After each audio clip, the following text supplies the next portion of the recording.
Everyone, I hope कि आप सब खैरियत से होंगे। सब्जेक्ट सोर्स सीरीज़ का आज हमारा पास सेकंड लेक्चर है। इसी तरह फर्स्ट लेक्चर जो था मैंने आपको सब्जेक्ट और सीरीज़ का था सोर्स का कि आपने कहाँ कहाँ से तैयारी करनी वो कंप्यूटर के दिया था। सेकंड लेक्चर है जिसमें मैं आपको उर्दू और इस्लामिया दोनों का बता दूँगी। चलिए देखते हैं आज हम सबसे पहले हम उर्दू के पोर्शन को कवर करने के चाहते हैं। देखिए हमारा कोई भी एग्ज़ाम होता है उसमें 10% 8 MCQs 8 या 9-10 MCQ जितने MCQ जो होते हैं ना वो हमारे उर्दू के लिए होते हैं। तो इसी तरह हमने उर्दू के पोर्शन को भी करना है क्योंकि उर्दू हमारी कौमी ज़बान भी है और उर्दू हमारे लिए बहुत ज़रूरी है। हम जहाँ तक जितनी भी इंग्लिश को, सोशल साइंसेज़ को, अदर जितनी भी अकाउंटेंट के जितनी भी स्टडीज़ को हासिल कर लें, लेकिन उर्दू हमारे लिए बहुत ज़्यादा ज़रूरी है। इसलिए आज हम देखते हैं कि उर्दू के कौन-कौन से ऐसे इंपॉर्टेंट टॉपिक हैं जिनको हमें साथ लेके चलना बहुत ज़रूरी है। ग्रामर का पोर्शन है, ग्रामर में इसको हमने कवर करना है और इसमें हमने देखना है। ग्रामर के पोर्शन में अगर हम देखें ना, ये हमारा ग्रामर का पोर्शन है, इसमें अगर हम देखें तो आपको मैं ये सजेस्ट करूँगी कि आपके पास 9th की और 10th की क्वादो इंशा वाली बुक होनी चाहिए। आपने पूरी बुक को तैयार नहीं करना, सिर्फ वही चीज़ें तैयार करनी है जो पेपर में बार-बार पूछी जाती हैं। स्टार्ट हम लेते हैं कि पेज नंबर जो 1 है 1 से सबसे पहले हमने सिर्फ और जो नहू होता है की डेफिनेशन आपको आनी चाहिए क्योंकि ये कई बार पेपर में आ चुकी है। इसके बाद लफ्ज़ क्या है, जुमला क्या है, मोहम्मल वगैरह आ जाते हैं। फिर अगले पेज पर कलमा और कलमे की इकसाम आती है, जैसे इसम है, फ़ेल है, हर्फ वगैरह है। ये तमाम चीज़ें आपने क्या करनी है, अच्छे से तैयार करनी है। इसी तरह मकनूत हरूफ हैं, गैर मकनूत है, इसमें मार्फत है, ख़ताब उसकी इकसाम है, ख़ताब, लुक़ब, तख़ल्लुस, कुनियत, उर्फ़, ये सब चीज़ें बहुत इंपॉर्टेंट होती हैं। आपको इनके बारे में पता चले क्योंकि छोटे-छोटे MCQs ना इनसे बनाकर दे दिए जाते हैं, जो फिर आपके लिए मुश्किल ना होने। इसके बाद है इसमें जामत है, इसमें मुसद्दर है, इसमें मशक आ जाते हैं। ख़ास तौर पर हासिल मुसद्दर बहुत ज़्यादा इंपॉर्टेंट है। फिर सिफ़त निस्बती आती हैं। इसके बाद वाह जमा वाला पोर्शन आप स्किप कर सकते हैं क्योंकि वहाँ से ज़्यादा सवाल नहीं आते हैं। अब आते हैं फ़ेल पर, तो फ़ेल क्या होता है, तो आपको किसी काम का होना या करना किसी भी ज़माने में।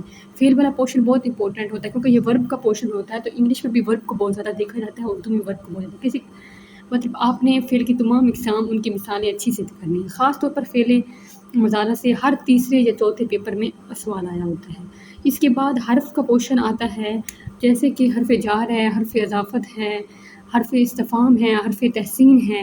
ये सब आपने अच्छी तरह तैयार कर लेने हैं।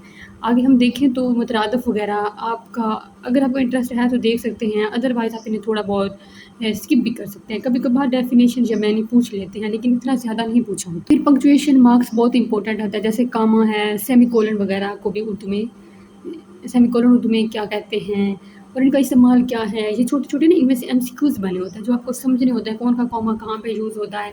एक वो दे देते हैं, एक मतलब जुमला सा देते हैं और जुमले में वो कहते होते हैं इसकी सही कॉमा के साथ, सही पंक्चुएशन के साथ इसको लिखें। तो फिर आपके लिए वो क्या होते हैं, बहुत ज़्यादा ज़रूरी होते हैं, उसको भी आपने देखना है। इसके बाद मुरक्कब और मुरक्कबात की इकसाम आती है, ये बहुत ज़्यादा इंपॉर्टेंट टॉपिक है। ख़ास तौर पर मुरक्कब इज़ाफ़ी, तौसीफ़ी, अतफ़ी ये बहुत ज़्यादा पूछे जाते हैं। इस तरह हम आगे देखें तो अब एक चीज़ जो पहले ज़्यादा नहीं आती थी लेकिन 2025 के पेपर में आई है, वो ज़बर, ज़ेर और पेश से मुतल्लिक़ थी।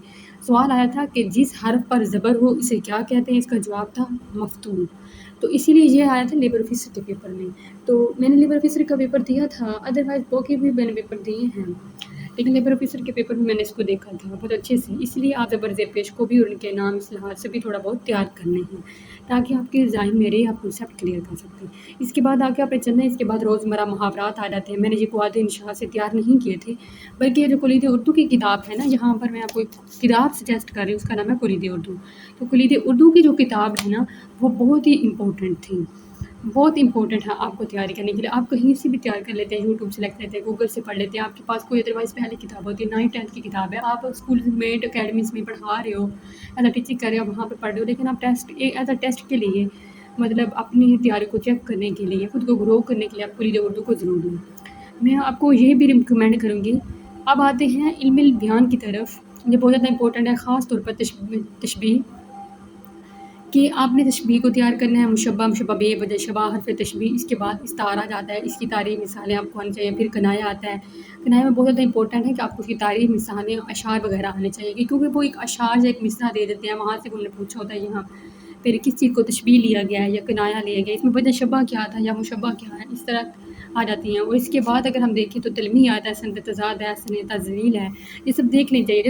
یہ تو اس بک میں سے آپ نے صرف پیج نمبر 1 سے لے کے پیج نمبر 17 تک کا پورشن اچھی طرح تیار کرنا ہے۔ اگر ہم نیکسٹ دیکھیں تو کہ میں نے جب پی ایم ایس کا اسکریننگ دیکھا یا پھر ہم سی ایس ایس کو بھی دیکھیں تو اردو میں جو ہوتی ہے وہ کلیت اردو کو ہی سب سے زیادہ کیا جاتا ہے، کلیت اردو کا بھی بتاتے ہیں۔ تو سی ایس سی کے کمپلسری جو سبجیکٹ ہوتے ہیں وہ اس میں اردو سبجیکٹ اور پی ایم ایس کے آپشنل اردو دونوں کے لیے یہ بہت زیادہ مفید کتاب ہے۔ اگر ہم دیکھیں کہ کلیت اردو ہمارے لیے کیوں ضروری ہے، تو کلیت اردو اس لیے ضروری ہے جو کہ اگر آپ ایک بار پڑھ لیتے ہوں تو آپ کو کوئی بھی ایگزام ہے اس کے لیے ضروری ہیلپ فل ہو رہی ہے، جس میں P M S, C S S, N T S آپ کا پی پی ایس سی کے تھرو ہے یا ایف پی ایس سی کے تھرو ہے، کوئی بھی ایگزام ہے اس کے لیے آپ کو ہیلپ فل کرتی ہے۔ تو میں آپ کو یہ بتانا چاہتی ہوں کہ شروع میں کچھ ڈیفینیشن دی جاتی ہیں کہ ناول، افسانہ، ڈرامہ، خاکہ۔ آپ نے پورا چیپٹر نہیں پڑھنا ہوتا، صرف ان ڈیفینیشن کو اپنے رجسٹر میں نوٹ کر لیں یا پھر وہیں پہ انڈر لائن کر لیں تاکہ آپ پڑھ سکیں۔ صرف امپورٹنٹ پورشن اور محاورات یہ جو بہت زیادہ اہم ہیں، اب کیونکہ اکثر سوال یہاں سے آتے ہیں۔ اس کے بعد ایک اور امپورٹنٹ چیز ہے کہ غلط جملوں کی درستگی۔ اس سے پہلے ضرب مثال آتی ہیں، مثلاً آپ کہا کاج مہا کاج، یقین اپنا کام خود کرنا سب سے بہتر ہے، یہ بہت زیادہ امپورٹنٹ ہے۔ تحصیلدار اور زمیندار کے پیپر میں یہاں سے سوال آئے ہوئے ہیں، میں نے خود دیکھا تھا وہ پیپر، تو آئی تھنک میں نے میں نے وہ پیپر نہیں دیا تھا، لیکن میں نے دیکھا ہے وہ پیپر میں نے پڑھا تھا، بہت اچھے سے پڑھا تھا تحصیلدار کا پیپر، تو اس میں یہ چیزیں بہت زیادہ آئی ہوتی ہیں، اس لیے آپ نے ان چیزوں کو ساتھ لے کے چلنا ہے۔ پھر آپ نے غلط فکروں کی درستگی، واحد جمع کی غلطیاں، تذکیر و تانیث کی غلطیاں، یہ سب تیار کرنی ہے۔ اس کے بعد پوری بک چھوڑ دینی ہے۔ اس بک کی سب سے امپورٹنٹ جو چیز ہے، اس میں دیے گئے 27 پاس پیپر ہیں۔ میرے ایک سر جو نے مجھے یہی ریکمینڈ کیے تھے اور واقعہ اکثر سوال ان میں سے رپیٹ ہوتے تھے اور میں نے اس کو بہت ہی اچھے سے تیار کیا تھا۔ اور آپ نے روزانہ ایسا کرنا ہے، 1 یا 2 پیپر ضرور سولو کرنا ہے، اس سے آپ کی اردو مضبوط بھی ہو جائے گی۔ ضروری نہیں کہ آپ مہنگی ہارڈ کاپی خریدیں، اس کی سافٹ کاپی بھی آسانی سے مل جاتی ہے، آپ وہ بھی خرید سکتے ہیں۔ تیسری سب سے امپورٹنٹ چیز ہے کہ پاس پیپر آپ نے لازمی پاس پیپر سولو کرنا ہے، کیونکہ اکثر ایم سی کیوز رپیٹ ہوتے ہیں۔ اگر 5 ایم سی کیوز آتے ہیں تو ان میں سے 2-3 ایم سی کیو تو پہلے آ چکے ہوتے ہیں۔ تو آج کے لیے اتنا ہی کافی ہے، کیونکہ ہم نے سوچا تھا کہ ہم اسلامیات اور اردو دونوں کا پورشن کو کور کریں گے، لیکن بات اتنی لمبی ہوگی کہ اردو میں بھی بہت زیادہ پورشن تھے جو آپ کو بتانا بہت ضروری تھے۔ تو پھر ملتے ہیں آگے اسلامک اسٹڈی کے لیے نئی ویڈیو کے ساتھ۔ اللہ حافظ۔ آج کے لیے جو میرے چینلز پہ ان چیزوں سے، ان سورس سے فائدہ حاصل کر رہے ہیں، وہ اپنی ویڈیو نیکسٹ بھی آگے بھی ضرور شیئر کریں اور چینل کو سبسکرائب کریں، بیل آئکن بھی دبائیں اور کمنٹس میں اپنی رائے بھی دیں کہ آپ کو یہ نیو ویڈیو کیسے لگی اور آنے والی آپ کی ویڈیو کس میں پوائنٹ پہ بتاؤں۔ اللہ حافظ۔